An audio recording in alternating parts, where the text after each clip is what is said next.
Assalamualaikum warahmatullahi wabarakatuh. Bismillahirrahmanirrahim. Wassalatu wassalamu ala Rasulillah. Kita kembali lagi di mata kuliah produksi ternak perah. Masih membahas perkembangan ternak perah. Bab yang kedua, kali ini kita masuk ke bagian yang ketiga. Kita akan bahas tentang perkembangan ternak perah di Indonesia. Nah, ini agar kita memperoleh gambaran tentang bagaimana sebetulnya perkembangan ternak perah, terutama sapi perah di Indonesia mulai dari zaman dahulu sampai saat ini. Nah, ini penting karena kondisi real di lapangan ini bisa membuat kita memilih atau tidak untuk terjun dalam dunia usaha di bidang ternak perah.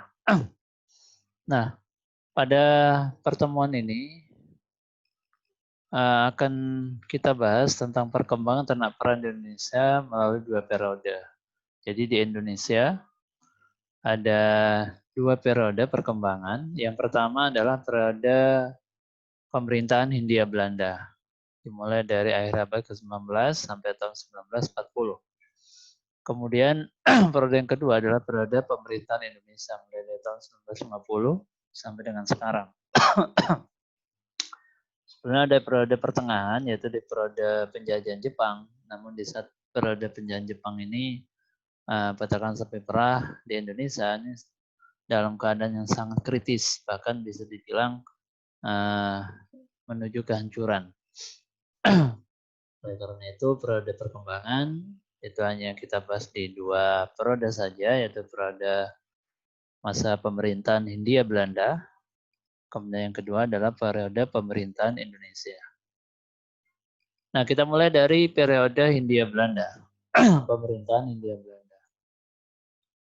Jadi asal muasal dimulainya peternakan sapi perah di zaman Hindia Belanda itu dengan didatangkannya sapi-sapi perah FH dari Belanda untuk memenuhi kebutuhan orang-orang Belanda umumnya pada saat itu. Karena memang mereka sudah mulai memiliki kebiasaan dari lama, dari daerah asalnya, dari tempat asalnya untuk selalu mengkonsumsi susu. Sebagaimana kemarin kita bahas, bahwa masyarakat Eropa memang sudah lama menjadikan susu ini menjadi kebutuhan pokok mereka, konsumsi harian mereka, sehingga menjadi tidak umum, tidak biasa.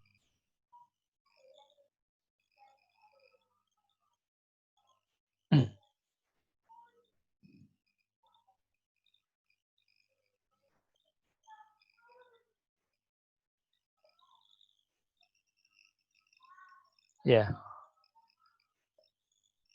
terputus tadi.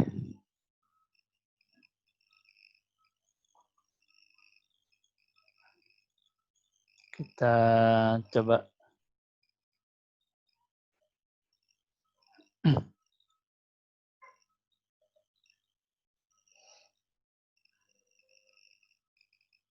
Ya, baik. Kita ulang lagi. Jadi masuknya sapi perah di Indonesia itu di zaman pemerintahan Hindia Belanda itu karena memang kebiasaan orang-orang Belanda sudah memang dari dahulu sudah terbiasa mengkonsumsi susu.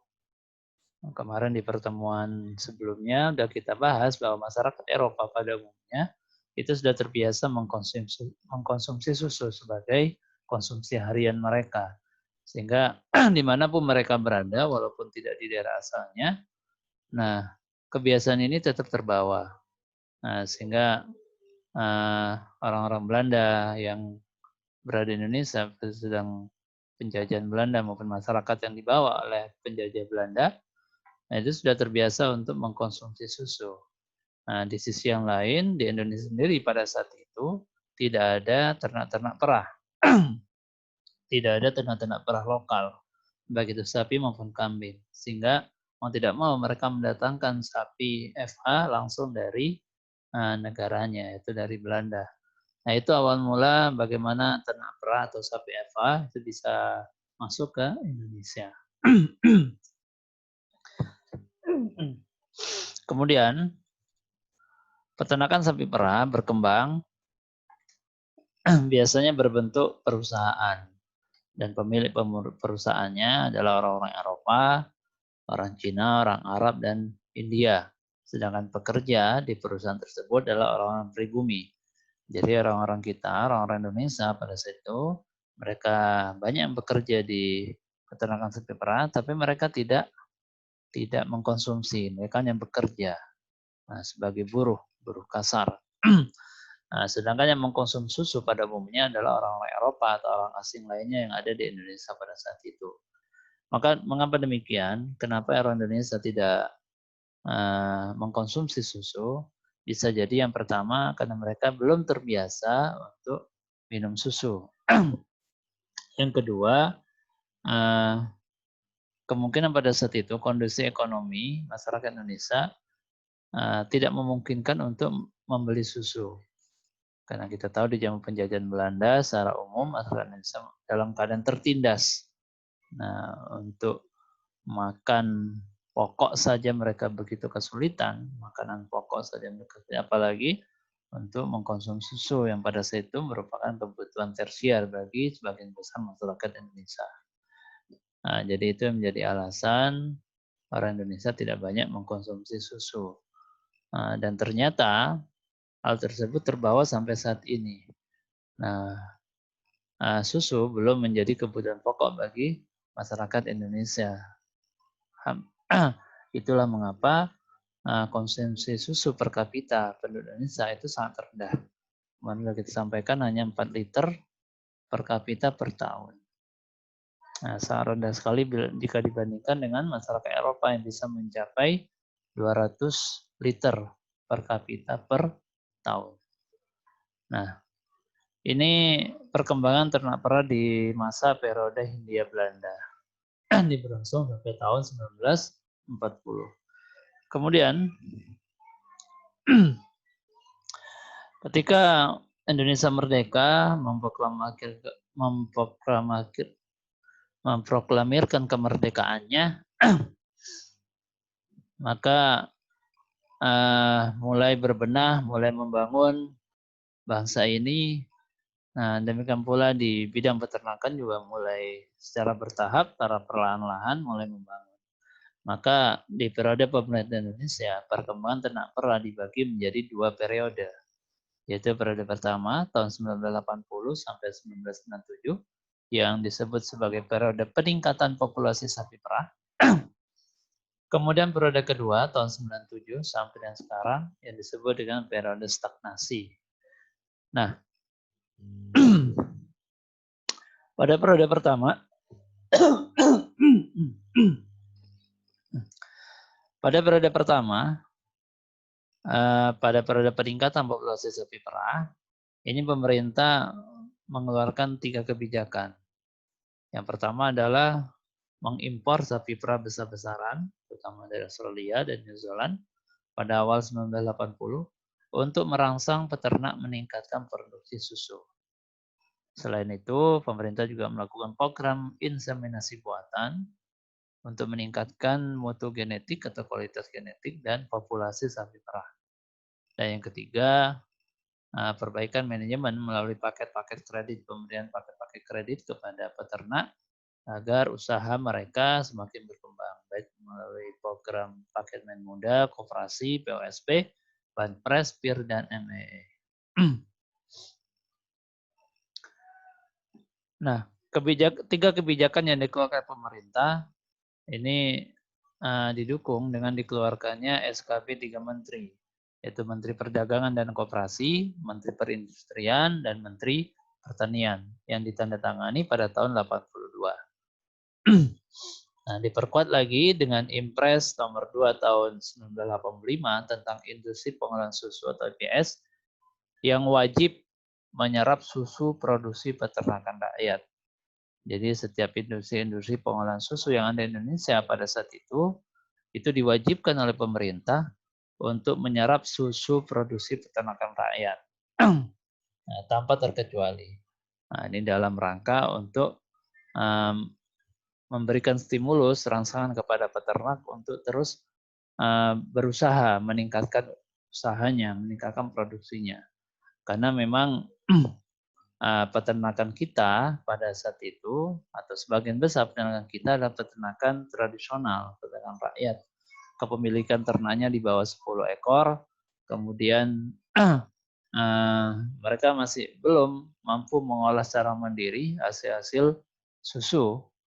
Nah, sehingga kalau tidak diserap oleh IPS, maka mereka akan kesulitan untuk memasarkan susunya.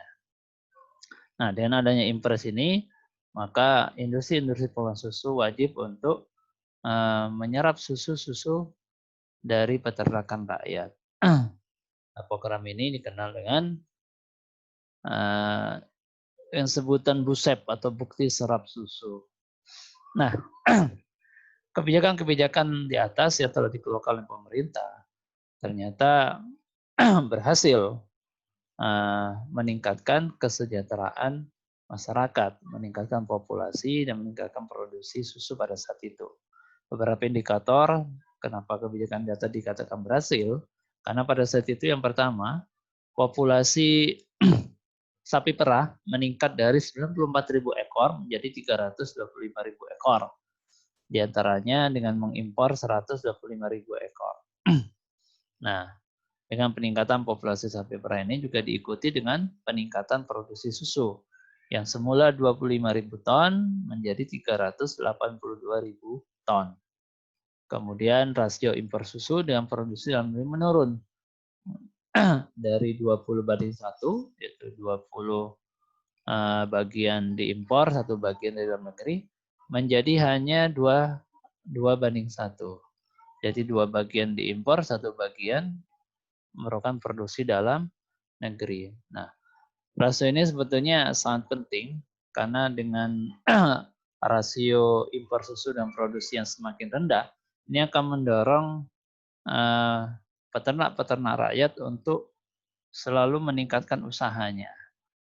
Karena mereka memiliki jaminan atau garansi yang diberikan oleh pemerintah bahwa susu-susu mereka hasilkan akan terserap oleh industri.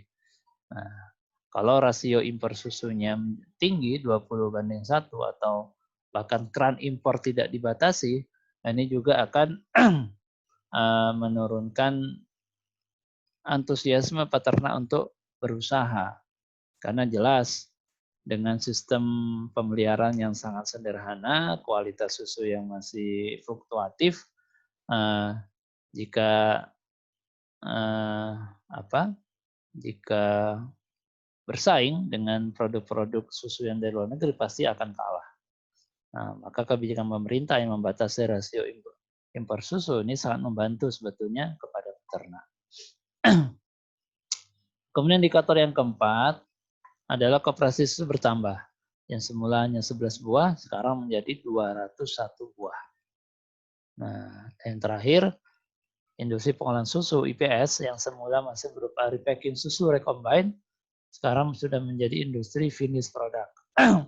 Jadi IPS sudah mulai mengolah susu-susu yang diserap dari masyarakat menjadi produk-produk akhir, seperti keju, UHT, kemudian es krim, yogurt, dan lain sebagainya. Nah, inilah keberhasilan program pengembangan ternak perah di Indonesia pada periode pertama. Nah, dengan adanya kebijakan-kebijakan yang mendukung peternakan rakyat. Nah, namun ini berhenti di periode yang kedua, di mana di periode yang kedua ini peternakan sapi perah di Indonesia mengalami penurunan atau bahkan stagnasi.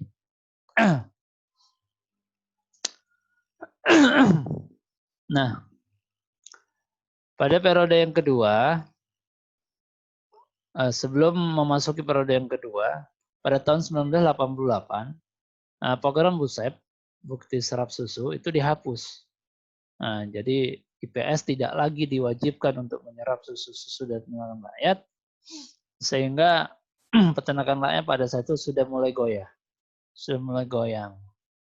Nah, karena susu yang mereka hasilkan itu tidak lagi berhasil bersaing dengan susu-susu dari perusahaan peternakan, baik dalam negeri maupun yang diimpor. Nah, ini juga menjadi kendala utama peternakan kita mulai dari dulu sampai sekarang.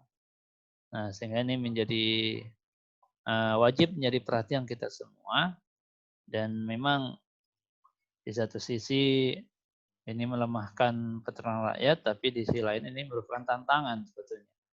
Merupakan tantangan bagaimana masyarakat, peternak rakyat ini bisa berkreasi, berinovasi, merubah kebiasaan lama eh, dengan dengan menjadikan kualitas produk ini menjadi tujuan utama. Tidak lagi hanya sekedar beternak, tidak lagi hanya sekedar memelihara sapi perah, tapi bagaimana kualitas dari setiap produk yang dihasilkan ini bisa ditingkatkan. Nah, sehingga sejak tahun 1988 peternakan sapi perah mulai goncang. Nah, sampai 2007, nah ini terlihat dari kontribusi susu dalam negeri itu hanya 25% dari produk nasional, yang 1,2 juta liter per hari.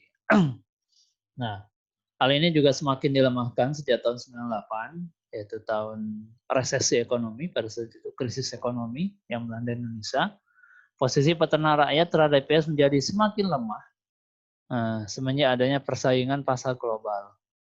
Nah, jadi peraturan pasar global menyebutkan bahwa produk-produk susu dari luar negeri itu tidak boleh ditahan, tidak boleh dihambat. Nah, ini juga semakin melemahkan posisi peternak rakyat, karena dari awal memang mereka belum siap untuk bersaing karena keterbatasan pengetahuan, keterbatasan teknologi. Nah, tapi di sisi lain hal itu tidak bisa dicegah, tidak bisa dihambat karena memang sudah zamannya pasar global ini sudah mulai masuk ke Indonesia. Sehingga pada periode yang kedua, populasi sapi perah terutama yang di peternak rakyat ini semakin lama semakin menurun. Semakin banyak peternak-peternak yang gulung tikar karena tidak mampu lagi bersaing. Susu-susunya tidak bisa diserap oleh pasar, sehingga mengakibatkan mereka gulung tikar. Ini berlangsung sampai saat ini. Ditambah lagi pemerintah mencabut perlindungan kepada peternak rakyat dengan menghapus kebijakan rasio impor susu dan susu lokal terhadap IPS dengan dikeluarkannya Inpres tahun 98 nomor 4. Nah, ini sebetulnya yang menjadi perhatian kita saat ini. Semua stakeholder yang harus bersama-sama bisa menyelesaikan masalah ini. Karena memang dari dulu sampai sekarang permasalahan peternakan rakyat Indonesia itu banyak sekali. Nah, di antara yang utama adalah menyangkut manajemen usaha, yang mana 90% peternakan sapi perah Indonesia ini masih berskala tradisional, berskala rakyat dengan kepemilikan kurang dari 10%. Kemudian sapi perah atau peternakan sapi perah yang mereka geluti belum menjadi usaha pokok, baru usaha sampingan. Sehingga dari segi manajemen ini masih belum serius, masih belum dilakukan dengan manajemen yang benar. Kemudian kualitas pakan yang dihasilkan juga masih rendah, sehingga performa atau produktivitas dari sapi-sapi mereka tidak maksimal. Kemudian kualitas susu yang dihasilkan pun rendah. Nah, ini juga belum menjadi perhatian khusus. Pemerahan secara tradisional dengan sistem sanitasi yang apa adanya, sehingga mengakibatkan kualitas susu rendah. Ini terlihat dari TPC, total plate count atau jumlah bakteri yang ada di dalam susu, ini masih sangat banyak sekali. Lebih dari 10 juta per cc. Padahal standar nasional Indonesia menyebutkan bahwa kualitas susu yang baik itu TPC-nya harus kurang dari 1 juta per cc. Kemudian total solidnya demikian pula. Total solid di peternakan rakyat itu masih rendah, kurang dari 11,3% yang merupakan standar nasional Indonesia. Nah, permasalahan-permasalahan inilah yang mengakibatkan banyak sekali susu-susu di peternak rakyat ini yang tidak terserap oleh industri. Oleh industri sendiri tidak terserap, apalagi apabila kalau harus bersaing dengan susu impor, misalkan dari Australia, dari New Zealand, yang notabene mereka sudah menerapkan teknologi yang modern uh, terhadap pengelolaan peternakan sapi perah mereka. Nah, sehingga dengan harga yang terjangkau, kualitas susu mereka bisa bersaing. Nah, ini sebetulnya yang sampai saat ini juga kita belum bisa menyelesaikannya. Nah, dan sebetulnya peran pemerintah dalam hal ini menjadi penting. Pemerintah sebagai fasilitator, sebagai pemegang kebijakan, ini memiliki peranan penting untuk menstimulus peternak-peternak kita untuk meningkatkan kualitas usahanya, kualitas susu yang dihasilkan. Nah, yang sering menjadi kendala di lapangan adalah harga susu segar yang di tingkat peternak yang sangat rendah sekali. Nah, beberapa kali saya ke lapangan, meninjau di beberapa lokasi, ini memang banyak sekali peternak-peternak kita yang mengeluh dengan harga susu segar. Nah, jadi di tingkat peternak susu segar sebelum masuk koperasi atau langsung ke IPS itu hanya berkisar 2.000 sampai 3.000 rupiah per liter.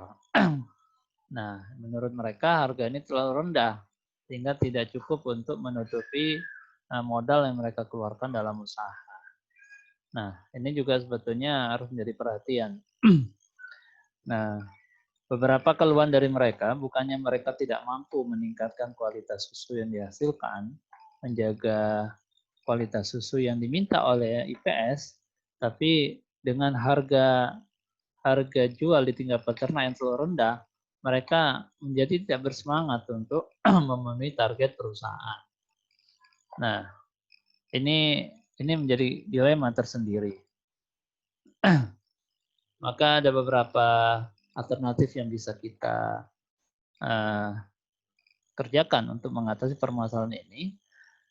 Di antaranya adalah bagaimana kita meningkatkan pengetahuan peternak untuk mengolah susu hasil produk mereka sendiri.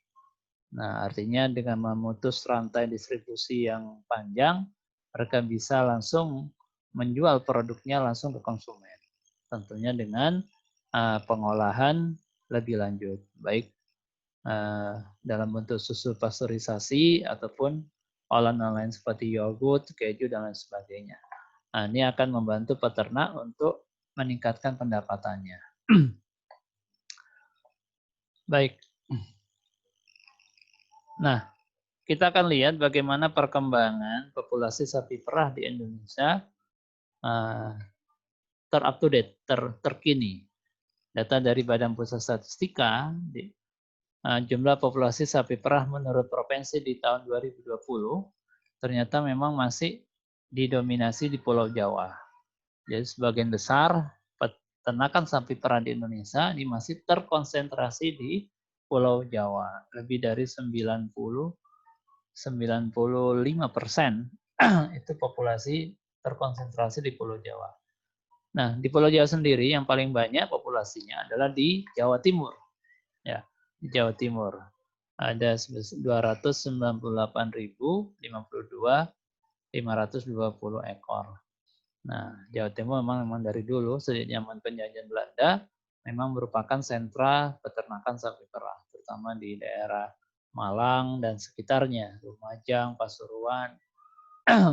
Ini adalah sentra-sentra peternakan sapi perah di Jawa Timur dan sampai sekarang masih dipertahankan.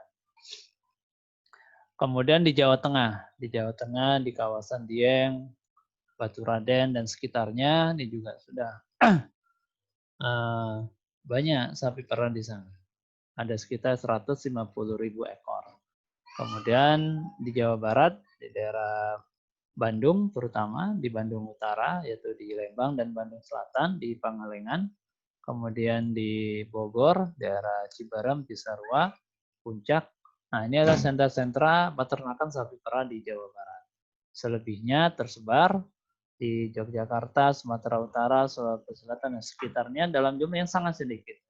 Nah, jadi Mengapa populasi sapi perah terbesar di Pulau Jawa? Yang pertama karena memang pusat pemerintahan Belanda pada saat itu berpusat di Jawa. Populasi masyarakatnya juga masih banyak di Jawa. Sehingga perkembangan sapi perah pun banyak terdapat di Pulau Jawa.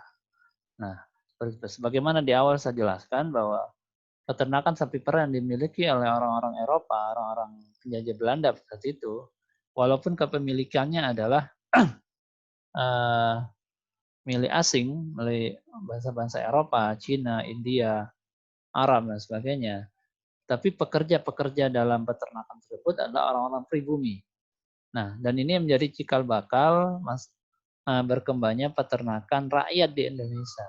Jadi dari nenek moyang mereka, dari kakek-kakek mereka yang bekerja di perusahaan asing, akhirnya mereka dapatkan bantuan sapi, mereka pelihara sendiri, turun-temurun kepada anak, cucu, dan cicit, sehingga sampai saat ini berkembang.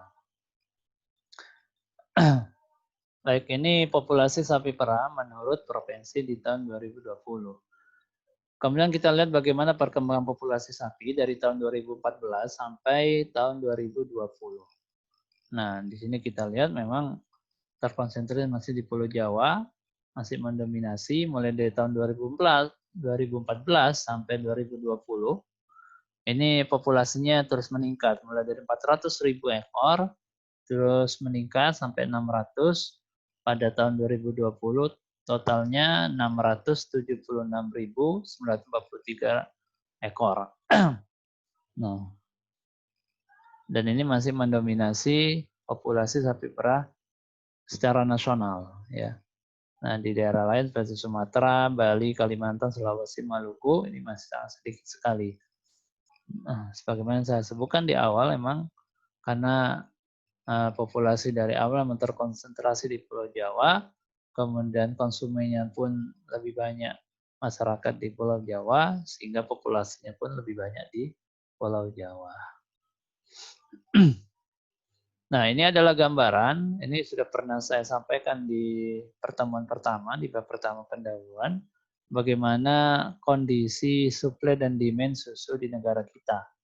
Nah, kita lihat bahwa pada tahun 2019, produksi susu dalam negeri itu mencapai 957.000 ton. Nah, yang meningkat pada tahun 2020 sebesar 997.000 ton. Nah, populasi sapi pada saat yang sama di tahun 2019 ada 561.000, sedangkan di tahun 2020 584.000. Nah, kita lihat konsumsi. Nah, konsumsi susu dalam negeri pada tahun 2019 adalah sebesar 4.332.000 ton. Nah, kalau kita bandingkan dengan produksi susu ini sangat jauh sekali. Lebih banyak permintaan daripada penyediaan, lebih banyak demand daripada supply. Nah, kita punya defisit sekitar 3 juta, sekitar 3.400.000 ton. Nah, yang mana kekurang inilah yang akhirnya mau tidak mau secara terpaksa kita harus mengimpor susu dari luar, terutama dari Australia dan New Zealand atau Selandia Baru. Nah, kondisi inilah yang seharusnya kita carikan solusinya, karena sumber daya yang dimiliki oleh Indonesia sebetulnya mencukupi. Sebetulnya mencukupi. Hanya saja dukungan, supporting dari pemerintah, dari swasta ini yang masih kurang maksimal. Nah, ini menjadi permasalahan kita bersama. Baik, itulah kondisi terkini dari peternakan sapi perah di Indonesia, yang mana memang 90% peternakan sapi perah kita itu berbasis rakyat atau tradisional. Hanya sekitar 10% saja yang berusaha perusahaan peternakan. Nah, di slide ini akan kita paparkan bagaimana kondisi dari perusahaan-perusahaan peternakan yang ada di Indonesia. Peternakan sapi perah yang ada di Indonesia. Nah, ini biar kita punya semangat, ternyata perkembangan industri sapi perah itu juga berkembang di Indonesia. Dan hanya segelintir orang yang memang punya kapital yang besar yang memanfaatkan peluang-peluang ini. Mari kita lihat perusahaan peternakan pada tahun 2019 itu terdapat 36 perusahaan. Ya. Jadi di Indonesia ini terdapat 36 perusahaan sapi perah dengan produksi susunya mencapai 165 juta liter. Nah, ini total ya, total dari 36 perusahaan tersebut. Nah, kalau di rata-rata produksi susu hariannya per ekor per hari itu adalah 18,38 liter. Nah, ini adalah produksi susu sapi perah di perusahaan. Nah, rataannya adalah 18,38 liter per hari. Berbeda dengan di rakyat, di peternakan rakyat. Nah, di tahun 2010 produksi susu hariannya di peternak rakyat itu hanya 10 liter per hari per ekor. Di data terakhir di BPS 2019-2020 menyebutkan produksi susu harian di tingkat peternak rakyat itu meningkat menjadi 12 liter. Nah, ini sebetulnya lumayan, tapi perlu terus ditingkatkan.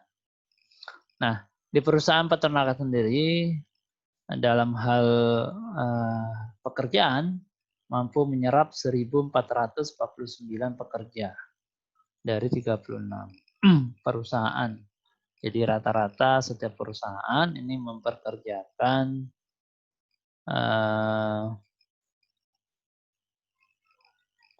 kita 50 orang ya, kurang lebih 50 orang. Nah, kemudian kita akan lihat bagaimana pendapatan dan pengeluaran yang dihasilkan dari perusahaan-perusahaan peternakan sapi perah tersebut. Nah, secara akumulasi, secara total pemasukan yang diperoleh dari 36 perusahaan yang berkembang di Indonesia, ini pemasukannya mencapai 1,38 triliun. 1,38 triliun.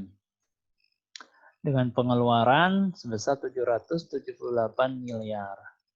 Nah, jadi dari segi pendapatan ini juga masih sangat menguntungkan.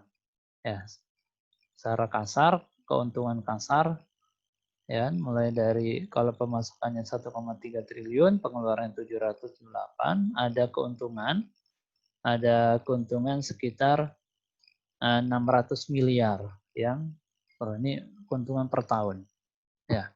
Nah, dari pengeluaran itu sendiri, struktur biaya yang dikeluarkan oleh perusahaan tersebut itu terbagi dalam beberapa aspek. Sebetulnya banyak, cuman ini yang memiliki struktur terbesar. Yang pertama upah atau gaji dari struktur biaya ini memiliki kontribusi sebesar 10,89%. Jadi dari 778 miliar, 70 miliar cost-nya adalah untuk membayar gaji karyawan. Kemudian untuk BBM 3,16%, karena memang untuk perusahaan yang dia menggunakan listrik, menggunakan solar atau premium untuk sumber daya energi yang digunakan baik pada mesin-mesin peternakan maupun untuk peralatan. Kemudian untuk obat-obatan 2,6%, listrik dan air 3,23%, dan ini yang terbesar masih tetap di struktur pakan. Ya. Nah, cuma untuk tingkat perusahaan mereka sudah mampu menekan struktur pakan ini yang tadinya Kalau di peternakan rakyat ini bisa mencapai 70-80%, perusahaan mampu menekan hingga 61,9% seluruh biaya untuk pakan. Nah, di sini kita lihat bagaimana teknologi efisiensi pakan sudah mulai diterapkan di perusahaan. Dan ini sebetulnya yang harus kita contoh. Nah, kemudian kita kembali ke perusahaan peternakan sapi perah. Kita tahu di tahun 2019 terdapat 36 perusahaan. Nah, yang 36 perusahaan tersebut tersebar di beberapa provinsi. Yang terbanyak adalah terletak di Jawa, ya, Jawa Barat, Jawa Tengah, dan Jawa Timur. Di Jawa Barat ini ada 11, kemudian Jawa Tengah ada 8, di Jawa Timur ada 10, dan lainnya ini di sebelahnya adalah Sumatera Utara, Sumatera Barat, Jogja, NTT, Kalsel, Sulsel. Nah, ini ada 7 perusahaan, sehingga totalnya adalah 36 perusahaan. Jadi Jawa masih mendominasi lokasi dari perusahaan peternakan sapi perah.